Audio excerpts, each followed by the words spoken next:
Dr. Edward Jenner. Until about 200 years ago, smallpox was one of the most dreaded diseases in the world.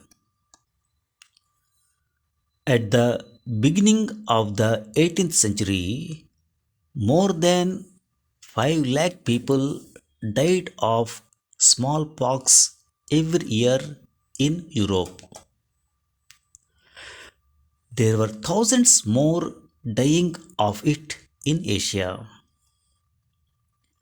Smallpox is a very contagious disease and people could catch it simply by touching any part of the body or even the clothes of a person who had it. Most patients did not recover. Those who survived were often blind or deaf, and they almost always were disfigured for life by the scars or poke marks left by the little blisters called pustules. These blisters appeared all over the face and body during the illness, and every spot left a deep scar. In ancient times, people had observed that if a man recovered from even a mild case of smallpox, he never had it a second time. Therefore, if you could be deliberately infected with a light case and recovery, you would be safe or immune for the rest of your life.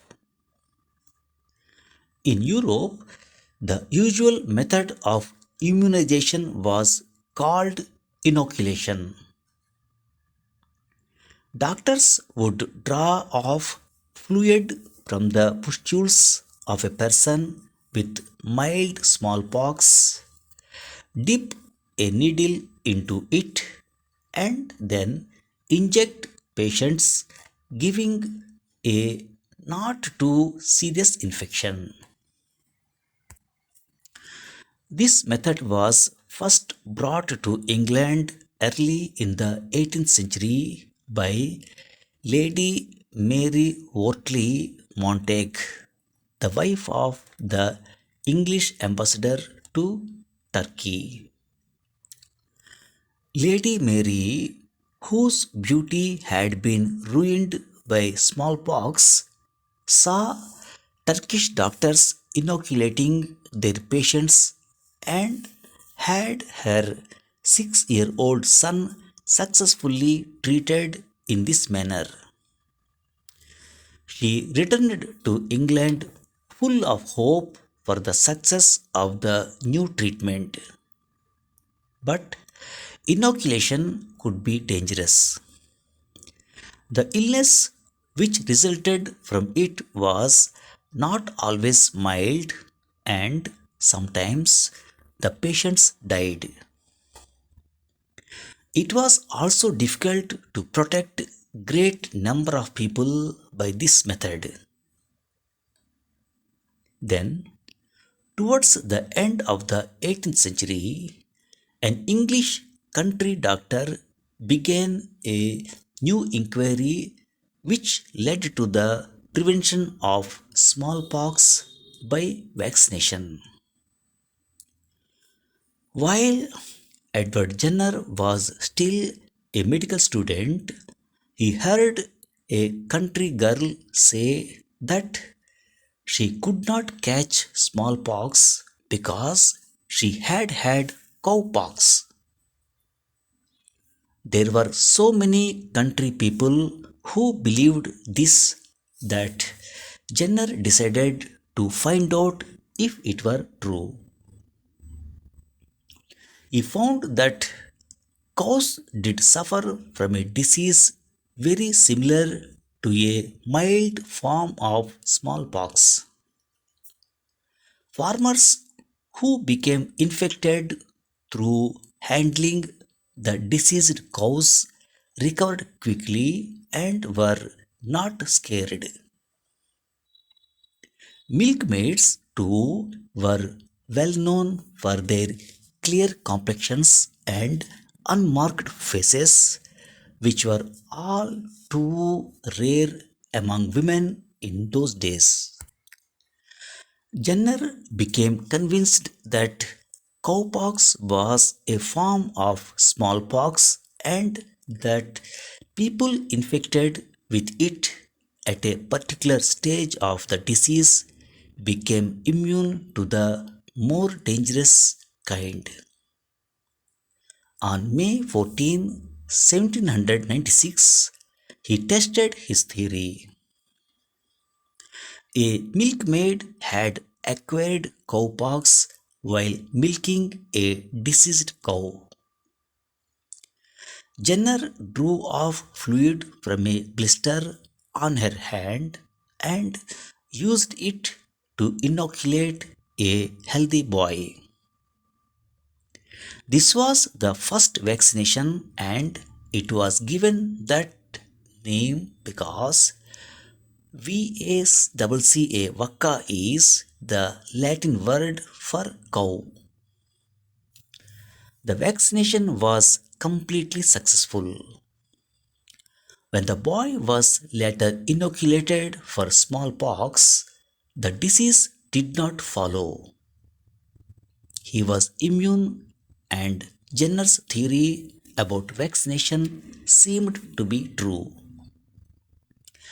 Jenner gave up his quiet life as a country doctor to tell doctors and the general public of his discovery. He wanted to convince the world that vaccination was completely safe and effective. The practice of vaccination gradually became accepted in England. Then it spread rapidly to Western Europe, Denmark, and Sweden.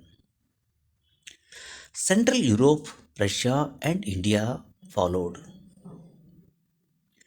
Jenner's pamphlet on cowpox and his instructions on how to vaccinate were read everywhere.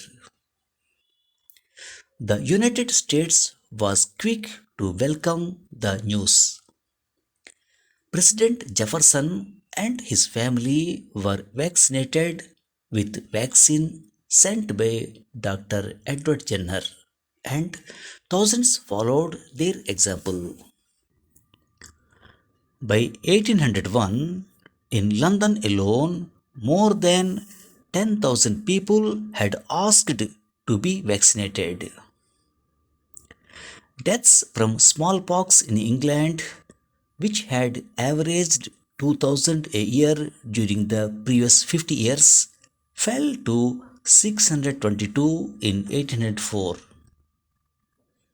Napoleon had his son vaccinated and set up 25 clinics for vaccination in the French Empire. From 1800 to 1809, one doctor in Italy vaccinated more than 5 lakh people. In 1803, the King of Spain made vaccination compulsory in his country.